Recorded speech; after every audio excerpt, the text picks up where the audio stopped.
Hi, my name is Toni Greenwald. I am a Broadway advertising marketer and children's book author and native Westporter. I have lived here since 1967. After college, I lived in the city for a while, where I met my wife, Kathy Utz, also a native Westporter, and we moved back to town in the 90s and have been here ever since. So it's a towny story through and through. One of the things I love about this town, among many others, is this incredible library where I come frequently to browse, borrow books, and work on my own novels for children. A lot of times I do conferences for librarians or teachers, and I do school visits, and I often get asked, what is the book that made you first fall in love with reading? And it's really a very simple answer, and it is, I remember reading it when I was 4 or 5 years old, Anna Karenina by Tolstoy. No, I'm just kidding. Are You My Mother? I remember this book so vividly when I was a kid, by P.D. Eastman. A lot of people are like, oh yeah, I remember that book, it's by Dr. Seuss, right? No, it's actually not. You would be well within your rights to think it's a Dr. Seuss book, because it certainly has the Dr. Seuss feel. And of course, it's got the Cat in the Hat logo up in the corner because it's a beginner of books. But it's by P.D. Eastman, and I read this book over and over when I was a youngster. And it's the book that really began for me a lifelong love affair with books and reading. Westport and Fairfield County in general has many children's book authors, and many of my friends are represented right here in the library. There are local authors such as Hans Wilhelm, who is an incredible author illustrator. I love his writing and his drawing and his storytelling.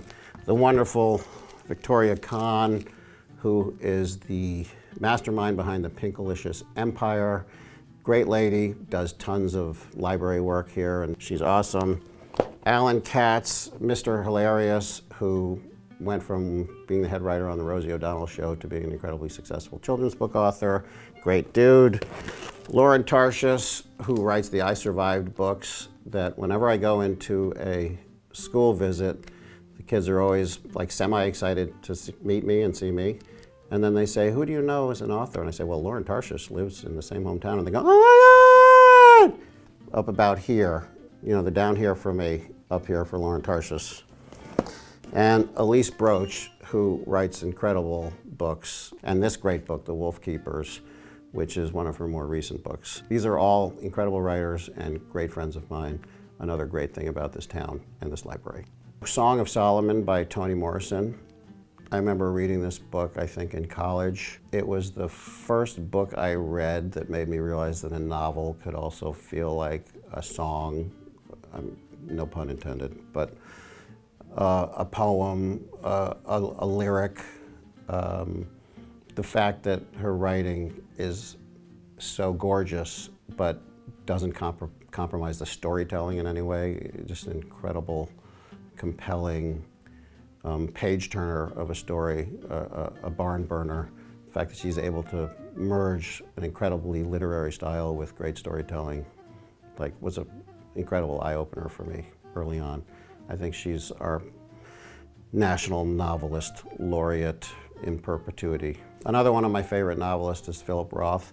His earlier books, where he was just kind of experimenting with the world of novels and becoming a novelist, and even some short stories, were, I think, just eye-opening experiences to read. And I especially love Letting Go, which was his first long-form novel. He'd written Goodbye Columbus before that, which was a novella, which became a movie with Richard Benjamin, which is good. But Letting Go, to me, was him at the peak of his powers, even though he himself discounts that book as an early effort as he was finding his voice. When I read it, I was like, this is as good as novels get, and I still feel that way. This is a book called Hard Times, Leadership in America, and I think we're at a point in our history, our nation's history right now, where the more we know about how leadership works, the good things about it, the bad things about it, the dangers of it, and the advantages of good leadership, the dangers of bad leadership, it can only help us as we struggle to maintain our democracy and maintain what's great about this country. And I think this is one of the best books in the field, and I'm not just saying that because Barbara Kellerman is my mother, although she is my mother, and she's quite the scholar. So check this book out. Gotta throw a movie in there, right? This is the producers, the original The Producers, the Mel Brooks 1967 classic, maybe 1968 actually. It was a great musical on Broadway, of course, but you gotta go back to the source. Zero Mostel, Gene Wilder, Dick Shawn, these incredible comic actors. Mel Brooks is 95 years old and still funny as hell. I just heard him interviewed on NPR's Fresh Air. He still got it. He's a national treasure. He's the best. And as this country goes through its strife, who doesn't want to laugh whenever they can, right? So an hour and a half of pure unadulterated laughter right here. And last but not least, Charlie Joe Jackson's Guide to Not Reading by, who's it? Toni Greenwald. I wasn't going to bring up my books. I wasn't going to, push, plug, self-serving, any of that stuff. But the guys at the library said, mention one of your own books. So I got this one. It's the first book I ever wrote. Charlie Joe Jackson's based on my own three boys, Charlie, Joe, and Jack. They didn't like to read. I was a huge reader growing up, as I said. I read Anna Karenina when I was 4. Oh wait, no I didn't. I read Are You My Mother when I was 4. Have loved reading ever since.